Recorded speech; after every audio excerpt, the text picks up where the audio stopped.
ordinaire, commencez par la rêver.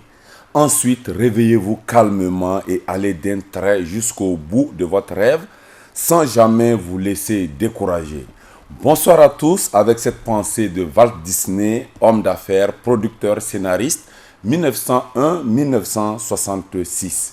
C'est toujours le même plaisir de vous retrouver au Quartier des Arts, votre émission de promotion de la culture, des écrits, des savoirs et des gens du savoir. Et pour ce numéro, nous nous intéresserons au livre de Hyacinthe W. Ouedraogo, Le rêve burkinabé. C'est un ouvrage publié aux éditions Ecovie et préfacé par le professeur Moustapha Gomnibou. Bonsoir, M. Ouedraogo. Bonsoir, M. Meda. C'est un plaisir de vous retrouver au Quartier des Arts. Merci bien pour l'invitation. Je vous en prie. Voilà. Alors, vous êtes titulaire d'un doctorat unique en histoire africaine de l'Université Joseph Kizerbo de Ouagadougou. Vous êtes enseignant-chercheur en poste au centre universitaire de Gawa. Vous êtes également engagé dans la société civile. Vous êtes le président national du mouvement Conscience Nouvelle. Et cet ouvrage, Le rêve burkinabé, est votre deuxième publication après La Vallée des larmes, un recueil de nouvelles que vous avez mis sur le marché du livre en 2013. Alors, pour commencer nos échanges sur votre ouvrage, Le rêve burkinabé, qui est à son tome 1, alors on est tenté de vous demander, est-ce que votre engagement dans le mouvement Conscience Nouvelle est cet engagement qui vous amène à écrire ce livre, qui est également porteur d'un idéal? Alors, y a-t-il un lien vraiment entre votre engagement dans ce mouvement de la société civile et ce livre? Effectivement, je crois que c'est l'engagement pour l'éveil des consciences qui a aussi prévalu à l'écriture de ce livre, donc Le rêve burkinabé. Et si c'est le tome 1, c'est parce que l'idéal du mouvement est grand. Et un seul tome. Et quel est l'idéal de votre mouvement justement avant notre de venir mouvement, au livre?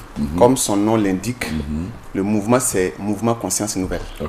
Et comme son nom l'indique, le mouvement lutte dans le domaine de la conscientisation.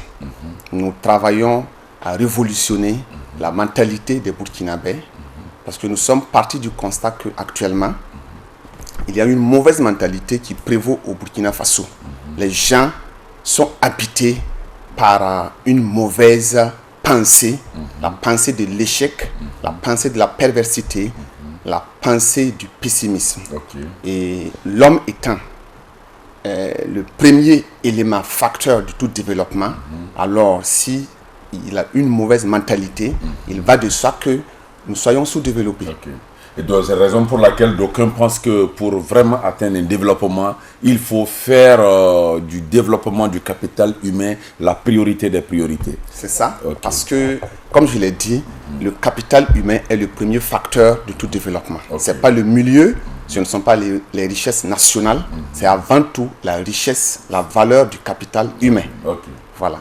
Alors, sur la photo de couverture de votre ouvrage, alors on voit aisément l'illustre président Thomas Sankara. Est-ce une manière pour vous de dire qu'il fut le porteur de ce rêve burkinabé? Effectivement, dans notre idéal au sein du mouvement Conscience Nouvelle, nous prônons le sankarisme. Qu'est-ce que le sankarisme?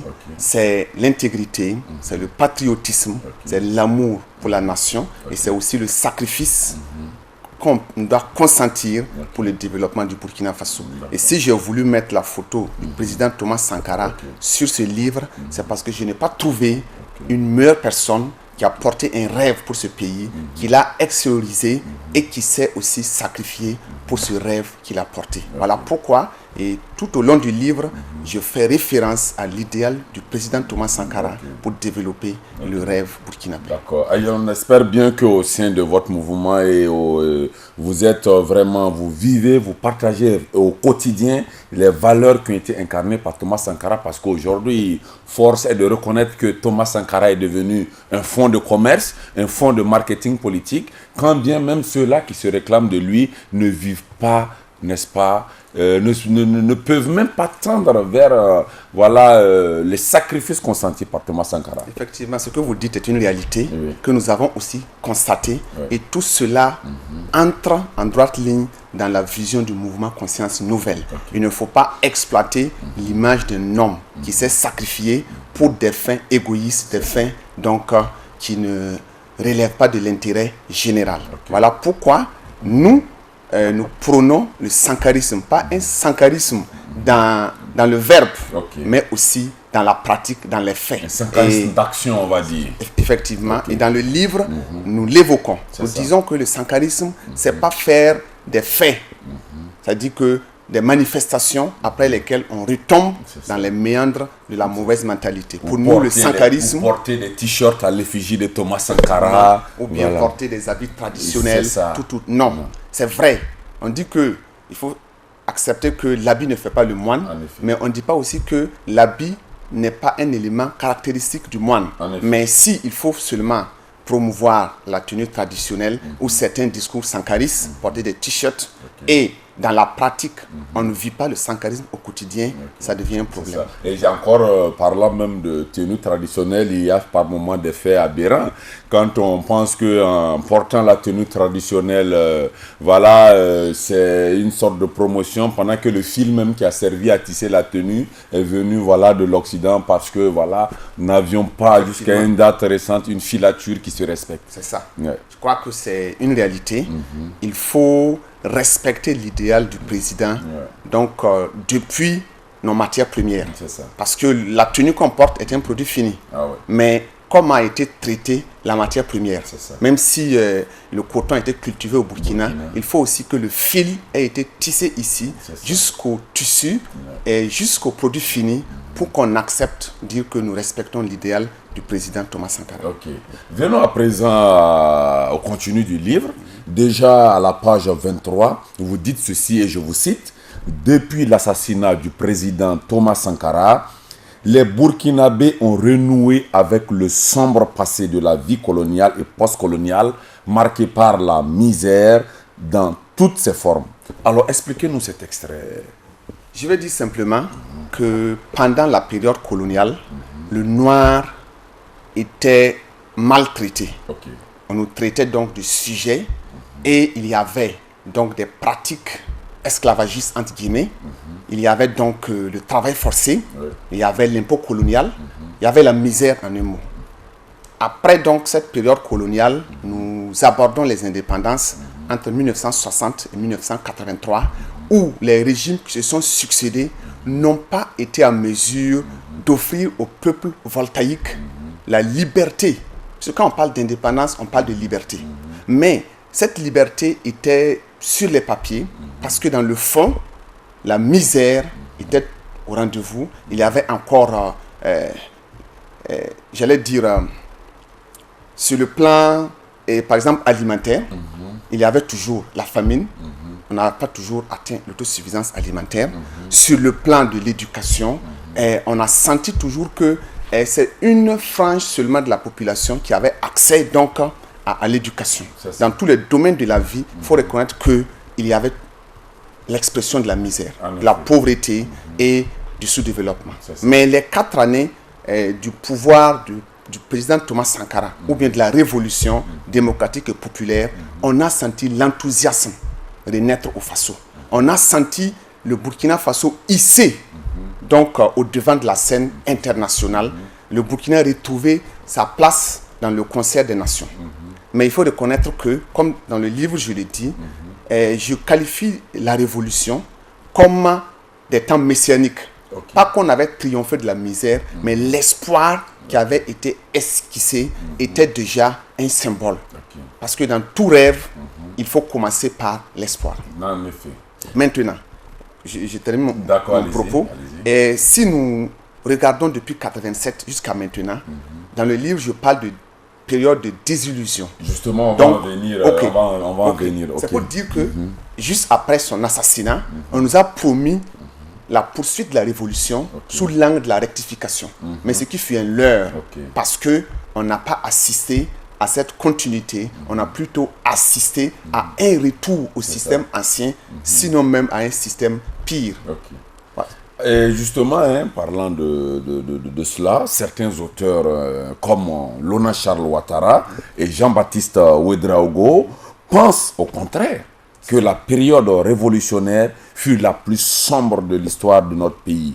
Alors, sur quoi confondez-vous, n'est-ce pas, cette appréciation que vous faites de cette époque, pendant que, voilà, certains acteurs de cette époque la considèrent comme une période sombre? Quelle analyse faites-vous de ce qu'ils disent? Bon, dans ce qu'ils disent là, j'aperçois des angles de vérité. Mais des vérités, peut-être, qui sont extrapolées. Dans mon livre, et comme tout autre défenseur de la révolution de 83 à 87, tout le monde reconnaît qu'il y a eu des dérives. Dans mon livre, je souligne, il y a eu des erreurs. Et même le président Thomas Sankara l'avait reconnu. En effet. Mais dire aujourd'hui, au regard de ces erreurs, que la révolution fut l'une des pages sombres de l'histoire du Burkina Faso, moi je ne crois pas. Et j'ai aussi pour preuve des faits historiques.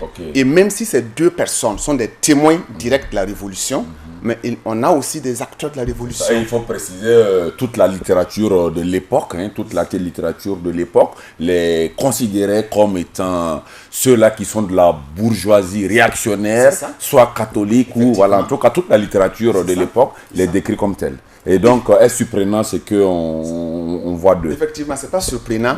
Quand on connaît aussi que l'un d'eux a été déposé par la révolution et l'autre a dû, même entre-temps, fuir le Burkina Faso pour des faits donc d'accusation voilà, liés à la révolution. Donc, je crois que ces personnes, même si elles pensent nous dire la vérité, elles ne sont pas aussi bien placées, mieux placées que d'autres personnes pour nous relater des faits liés donc à la révolution. Et donc justement, pour vous, ce qu'il faut retenir de l'époque de la révolution, c'est l'intention et les actions qui vraiment ont hissé le Burkina qualitativement vers un développement et non les considérer les ratés. C'est un peu ce que vous défendez. C'est ce que je vais dire. Parce que s'il faut ternir l'image du président Thomas Sankara en se fondant sur les erreurs commises, même ailleurs dans le monde.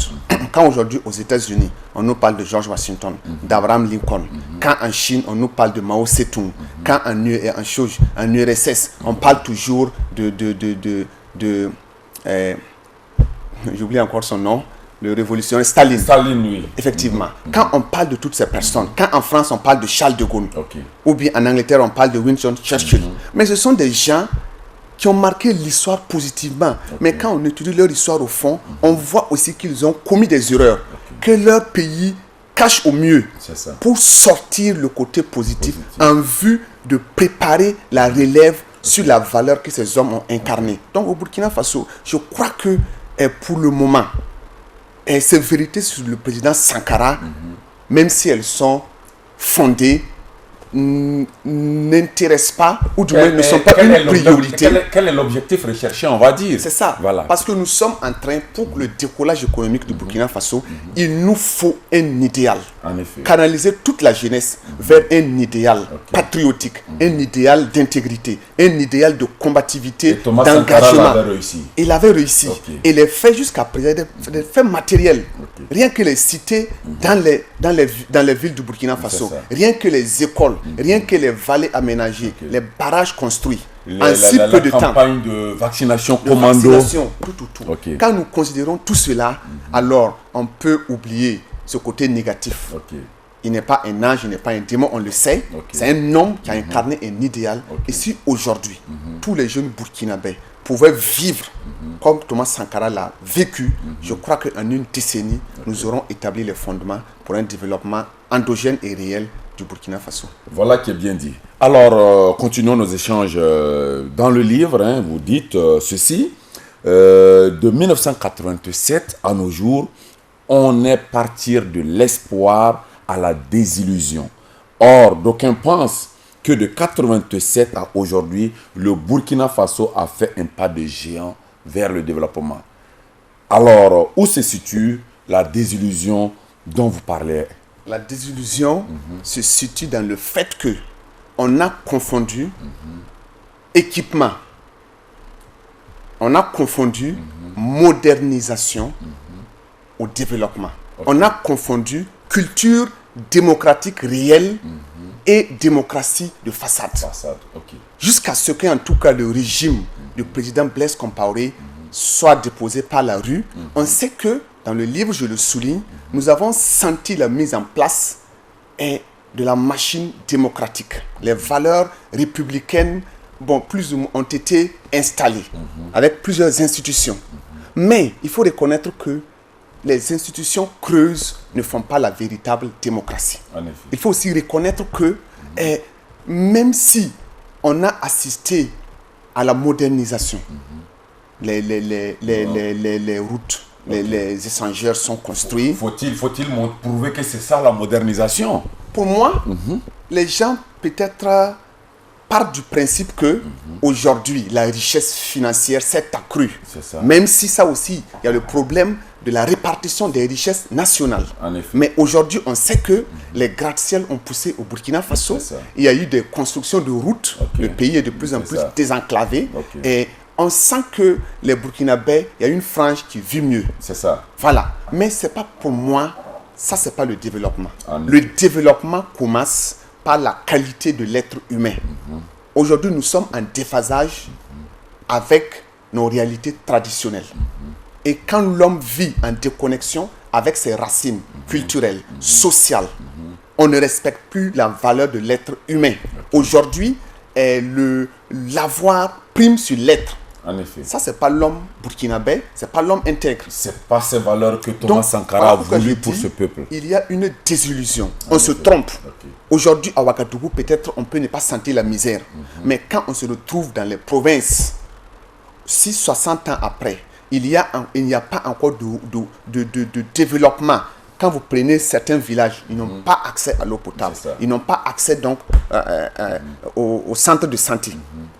Et il y a jusqu'à présent des écoles dans des villages qui ne sont pas construites. Alors moi je pense que c'est pas ça le développement. Le développement, c'est grandir ensemble au lieu de créer des disparités entre les différentes couches de la société. Et justement, on n'est pas en train de tendre vers cela parce qu'il est inconcevable qu'aujourd'hui, avec la manne de l'or que le Burkina a, avec toutes les ressources liées, n'est-ce pas, à la fiscalité, il faut dire, on est un des États où la fiscalité est très lourde. Malgré tout cela, voilà, ce n'est pas vraiment la priorité des priorités. Et voilà, beaucoup d'élèves se retrouvent dans des écoles sous paillotte.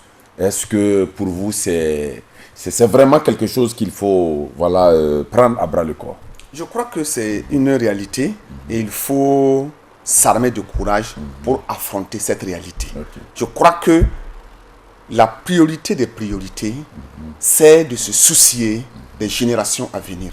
Même si nous devons être une génération sacrifiée, il faut au moins, comme les Chinois ou les Japonais l'ont fait, préparer le futur. Sinon, nous allons souffrir et les générations futures vont aussi souffrir. Et préparer les générations futures, c'est veiller à leur éducation, c'est veiller à leur bien-être physique et social.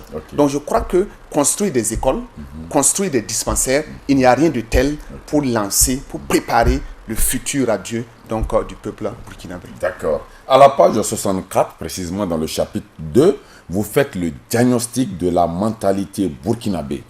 Dites-nous quelles en sont les caractéristiques.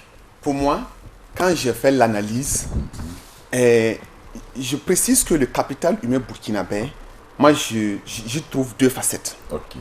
La facette masse, ardeur humaine, la jeunesse active qui travaille, ça y en a. Mais dans l'autre côté, c'est la valeur humaine, la valeur morale. C'est à ce niveau qu'il y a vraiment du chantier, du chemin à parcourir. Et comme je l'ai dit au chapitre 2, le diagnostic me révèle un peuple tourné vers la perversité, tourné vers la paresse, tourné vers, j'allais dire, la méchanceté, la corruption. Dans le document, je montre 10 points qui prouvent que le Burkinabé a une mauvaise mentalité. En effet. Quand par exemple, je reviens sur le domaine de la perversité. Dans l'ancien temps, on n'avait pas autant de perversion sexuelle, d'habillement de gens qui s'exposent dans les rues. On n'avait pas autant d'avortements. On n'avait pas autant... dans les rues, on ne voyait pas l'expression de la prostitution et même de l'homosexualité. On nous dit que c'est la liberté, mais on ne peut pas importer l'Occident de façon aveugle dans nos sociétés. Si je pars sur le plan de la corruption, aujourd'hui, la gabegie est partout. Il est même, il n'est pas rare d'entendre pour les exemples de travailleurs intègres qui sont à un haut niveau. On dit, mais voilà, ce monsieur, par exemple, c'est un idiot. Comment on peut occuper un tel poste et revenir rouler à mobilette? C'est ça. Donc, c'est pour dire que la mentalité voilà, prône et s'attend à ce que tout le monde soit dans la corruption. En effet. Il y a l'incivisme. Ouais. L'incivisme depuis le sommet de l'État, que dans le livre j'appelle malgouvernance entre guillemets. Il y a l'incivisme dans l'administration, que ce soit au public qu'au privé, les retards dans les services, le laxisme, les dossiers qui sont maltraités.